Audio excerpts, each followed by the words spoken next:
नमस्कार, मैं हूं नंदिता कुडेशिया और आप देख रहे हैं डीएनपी इंडिया। वन, पर्यावरण और जलवायु परिवर्तन मंत्रालय ने फॉरेस्ट कंजर्वेशन एक्ट 1980 में संशोधन के मसौदे को पब्लिश किया है। इस मसौदे के दो मकसद हैं। पहला, वनों का डायवर्जन करना और दूसरा, विकास कार्यों की कुछ कैटेगरीज में मंत्रालय से मंजूरी लेने की आवश्यकता से छूट देना। मंत्रालय ने राज्य सरकारों और आम लोगों से अगले 15 दिन में इस मसौदे पर उनका फीडबैक मांगा है। फीडबैक की समीक्षा करने के बाद संशोधित मसौदे को फिर पब्लिश किया जाएगा और आम लोगों की राय मांगी जाएगी। इसके बाद इस मसौदे को बिल के रूप में संसद में पेश किया जाएगा। 1980 में लागू हुए और 1988 में संशोधित वन संरक्षण अधिनियम के तहत किसी भी एजेंसी को किसी भी उपयोग के लिए वन भूमि का इस्तेमाल करने से पहले केंद्र सरकार से मंजूरी की आवश्यकता होती है। हालांकि केंद्र ने अब उसमें संशोधन का प्रस्ताव रखा है। वन, पर्यावरण और जलवायु परिवर्तन मंत्रालय ने 2 अक्टूबर को एक पत्र जारी किया जिसमें वन संरक्षण कानून के कुछ प्रमुख वन अधिनियम में 14 बदलावों की मांग की गई है। एफसीए में बदलाव राज्य में तनाव कम करने के लिए किए जा रहे हैं। राज्य वन क्षेत्र को बढ़ाने के सिद्धांतों के लिए प्रतिबद्ध है।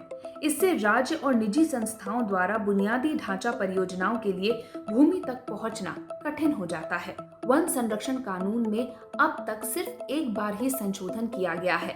मंत्रालय के मुताबिक मौजूदा कानून में वन की परिभाषा के चलते जमीनें पूरी तरह से देश में लॉक हो गई हैं। यहाँ तक कि निजी मालिकाना हक वाले लोग भी अपनी जमीन का उपयोग नहीं कर पा रहे हैं।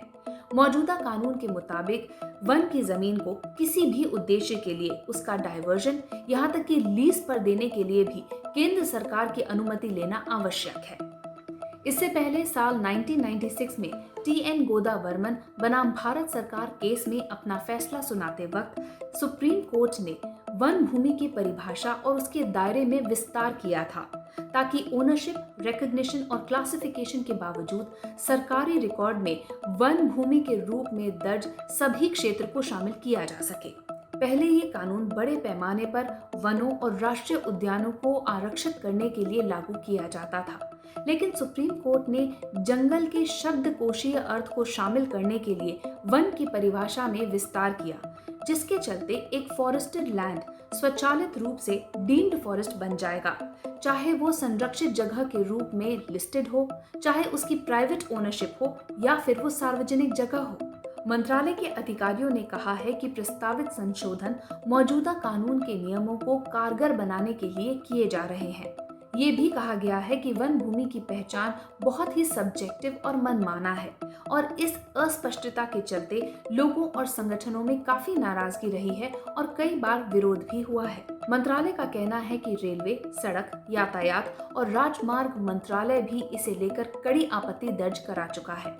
अधिकारियों का कहना है कि अलग अलग मंत्रालयों के विकास कार्यों की स्वीकृति लेने के लिए सालों का वक्त निकल जाता है और परिणाम स्वरूप इंफ्रास्ट्रक्चरल प्रोजेक्ट्स में देरी हो जाती है। क्या क्या प्रस्तावित संशोधन है, आइए आपको बताते हैं।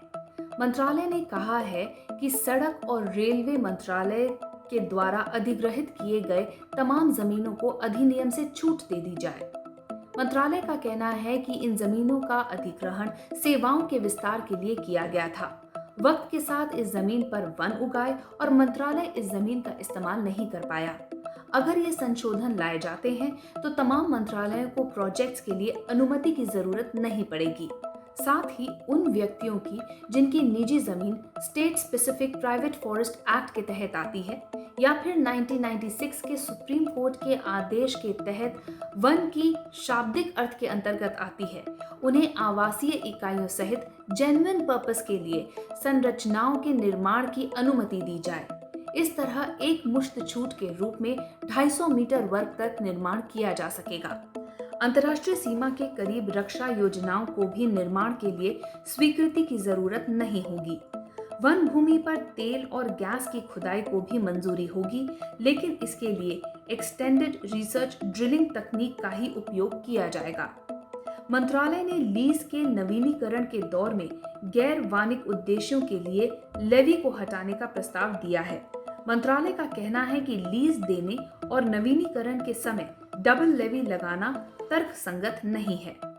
अधिनियम के तहत आने वाली सड़कों के किनारे पट्टीदार वृक्षारोपण से भी छूट दी जाएगी। इसको लेकर क्या चिंताएं हैं, आइए आपको ये भी बताते हैं। वन एक्टिविस्ट और विपक्षी दलों के नेताओं को चिंता है कि अगर नियमों में छूट दी जाती है तो वन की जमीन पर कॉर्पोरेट्स का मालिकाना हक बढ़ेगा, वन की कटाई जल्दी होगी और इसका दायरा घटता चला जाएगा। सीपीएम नेता वृंदा करात का कहना है कि आदिवासी और वनवासी समुदायों का क्या होगा। प्रस्तावित संशोधन उनकी चिंताओं को दूर नहीं करता। पर्यावरण के लिए काम करने वाले एक्टिविस्ट का कहना है कि 1980 से पहले की जमीन रेलवे और सड़क मंत्रालय को निर्माण के लिए दिए जाने की वजह से पर्यावरण के साथ साथ वन जीवों को भी काफी नुकसान होगा। खासकर हाथी, तेंदुए और टाइगर्स के लिए एक काफी ज्यादा नुकसानदायक हो सकता है। भारत का उद्देश्य है कि देश का 33% हिस्सा फॉरेस्ट और वन के कवर के अंदर आए। इसके लिए तमाम प्रयास किए जा रहे हैं। फिलहाल देश का 22% हिस्सा वन के अंतर्गत आता है। इसे बढ़ाना थोड़ा मुश्किल हो रहा है, इसीलिए वन की परिभाषा में विस्तार करना आवश्यक हो गया है। हमारी इस रिपोर्ट के बारे में आपकी क्या राय है, कमेंट सेक्शन में जरूर लिखिएगा। साथ ही अब तक अगर आपने हमारा चैनल सब्सक्राइब नहीं किया तो जल्द ही इसे सब्सक्राइब, लाइक और शेयर कीजिए। नमस्कार।